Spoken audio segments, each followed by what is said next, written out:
So now I'm going to be doing a kind of video on how to put the MassCool hard drive cooler together with a hard drive. I'm going to be using my 2 terabyte out of the HP build because I need more hard drive space in my AMD because it's actually my main PC, and that's where originally this came from. Now the other issue is, I'm not using my HP at the moment, and I'm thinking about selling it because I don't have any room for it and I need the money. So I'll probably just throw a 1 terabyte, something like that, in there. So let's get it out of this slider. So the first thing you want to do is you want to take out, when you get it, this is actually going to be screwed down, so what you want to do is take all the screws out, which is 4 screws. They're generally long screws.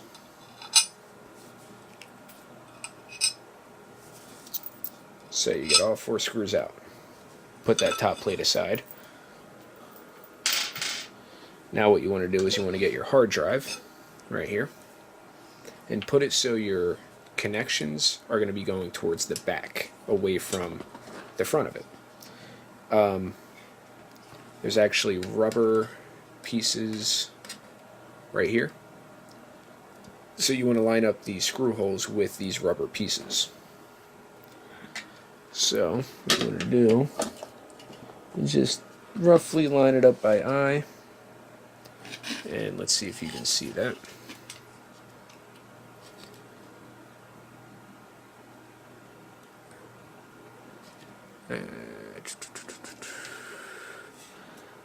Oh, there we go. I don't have to focus it. So that's actually lined up with the screws.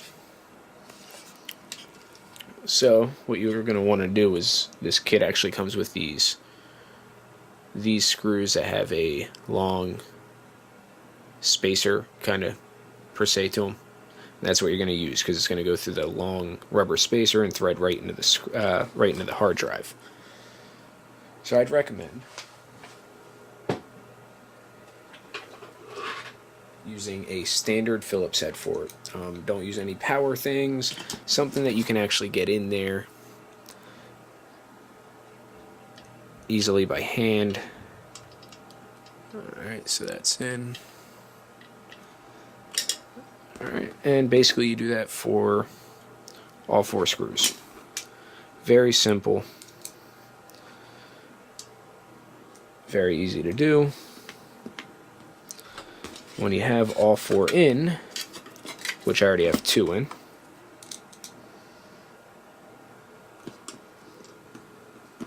there's number 3,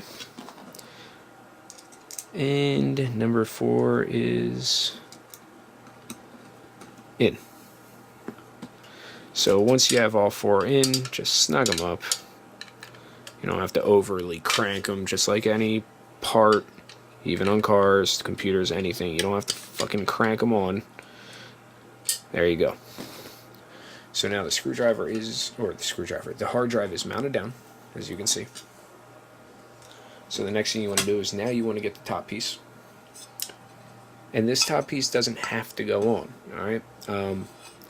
It actually comes with brackets, which I already chopped up for a different reason. But it actually comes with brackets so you can mount another fan on the top. Now the whole premise of this isn't really needed. To be honest, it's not really needed. But it does give you an easy spot to put another hard drive if you don't have the space.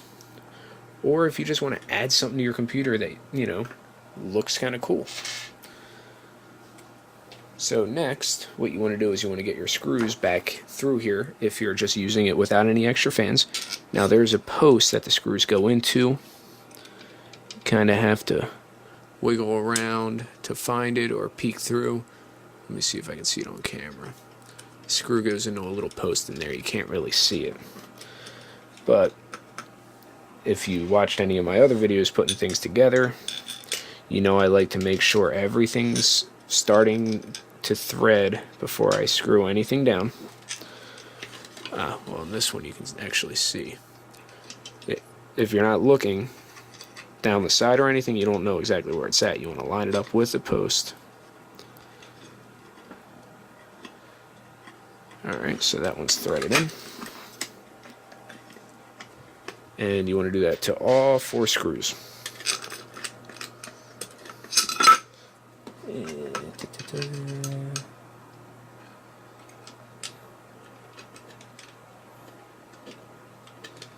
Alright, that one's in. And we got one more here.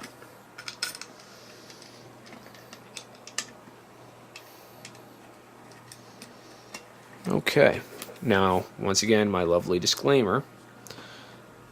If you aren't familiar with power tools, with the tool that you're using, if you're going to be using a power tool with how much power it does, don't use it. And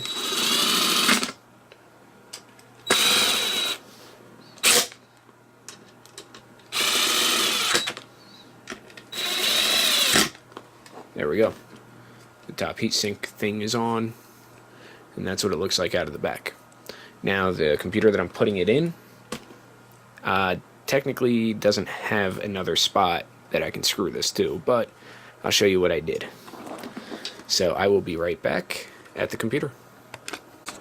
Okay, as you can see, I have these little pieces of metal hanging down right here. That's actually where I'm going to mount the hard drive cooler, because if you look at the front, I have my liquid cooling reservoir and pump right here. Now, you may think I'd be able to put it up here in one of these slots. Normally, you'd be correct, but I'm going to go sideways here. So you can see my one radiator, the tubes go right down, so I can't really fit anything up there. I've tried. So, that's what I'm looking at here. So these are actually the brackets that came with the hard drive cooler, and for a second fan to mount, but I figured I can cut them in half and screw them to my liquid cooler, and then screw it to the unit itself, and it'll hold it up right where it's supposed to be. So what I'm going to do is I'm just going to slide it in. It's not easy to get this perfectly lined up because it's hanging down because there's nothing to hold it up. So basically you just want to get it somewhat lined up first. And where's my screwdriver? There it is. Alright, and basically you want to just wiggle it around. You want to line up the screw holes. You know, obviously you have to make sure everything lines up before you get started on it, but I already had this in here just to make sure on measurements.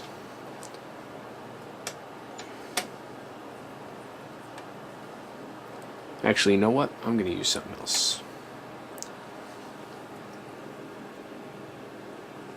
Never mind. Nope, ignore what I was going to say. It also came with push pin clips, which would work great, but not in this instance. They would work great if you were mounting them to a normal hole, but since I'm tightening up the screws, and if the screws were loose, this unit would just slide down. The push pins aren't going to put that much of a pressure to hold it in that I need it for. So screws are the way to go for my personal design here.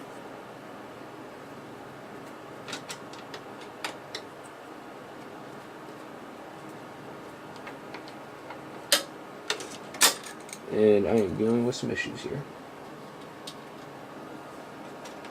It's lined up pretty good. I just got to bend that back out a little bit.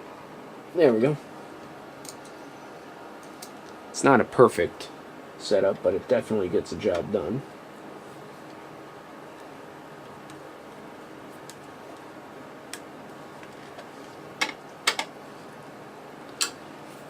And I'm just going to tighten up the other side real quick.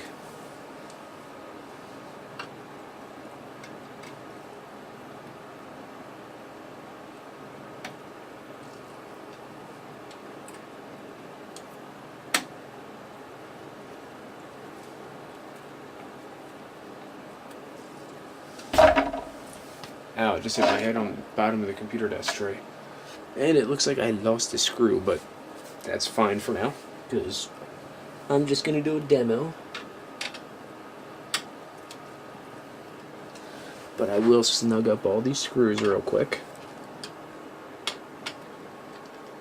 Okay, so as you can see, she's nice and tight now. She's not going anywhere. So I'm going to move you over here a bit. This is actually the lowest my tripod goes. I wish it would go. I wish I had a smaller one, but I do not. But right off the bat, I already have the wiring ran for the fan connectors, which are right here coming off the back. There's actually 2 of them. So next thing I'm going to do is I'm going to plug them in. Okay, so she is hooked up, as you can see right here. You have the 2 mini fans in there that has blue LED, which actually worked out in my favor because it's normally white and red, but this fan for this unit right here has a built-on 1-fan radiator, and the fan for that actually has a blue LED, as you can see. And before I put this in, it was glowing blue here all the way down. So the downside is it's not glowing blue down here, but that actually matches. It's much louder though. That's my only complaint about it, is the loudness of this. But it looks nice. I don't know how long I'm actually going to use it because I actually like a nice quiet computer. But there it is mounted on the side. And back here, there it is right there. So Sada's hooked up 2 fan connectors, and she's good to go. And that is basically everything for installing this unit for a normal setup. Now that's, given if your case has a slot for it. Most cases actually do not have a bay for CD drives anymore. Newer cases at least don't. That's what I noticed. A lot of them don't have it. Now my other case is kind of, that's the specialty case for my Intel, so that obviously doesn't have a slot. But even new ones, they'll have dummy slots here to mount fans behind these, but they actually don't have a tray to slide something in. But yeah, that's what it looks like. You can probably hear the fans, but that's the install of it. I'm gonna run it for a while. Also check the temps, see the temperature compared this one compared to my other one, which is mounted behind the screen, which just so happens to have a fan blowing on it. So we will see the temperature difference and see if these 2 little fans actually do a good job or not. So stay tuned for more. If you liked the video, make sure to give it a thumbs up. Make sure to comment down below. Let me know what you think of this. If anybody has one, if anybody found one online and they're curious about using it, or if you think it's going to work, or what you think about it in general. Let me know down in the comments. And make sure to subscribe. I'm going to have more content coming out. I wish I could say daily, but I work a full-time job, but I will be having more content coming out. Until next time, have a good one.